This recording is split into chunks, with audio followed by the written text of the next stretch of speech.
beri baa wan iyo dawaco waxay ku kulmeen meel biyo mareen ah. wankii markii uu dawacadii arkay wuu isku naxay, hase yeeshee dawacadii ayaa salaantay oo u yeertay.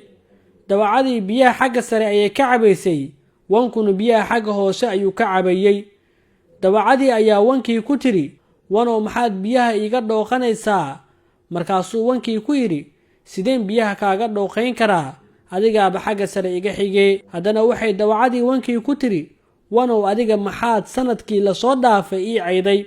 abaaya dawaco, anigu sanadkii lasoo dhaafay maba aan dhalane, sidee baan kuu caayi karaa? ayuu wankii yidhi. intay ku soo boodday ayay tidhi, haddii aadan adiga ahayn hadda walaalkaa buu ahaa. halkii bay wankii ku cuntay. dulucda sheekadu waa, qofkay meeli u caddahay meeli ka madow, waayo qofkii ujeedo leh marmarsiyo uu u maro ma waayo.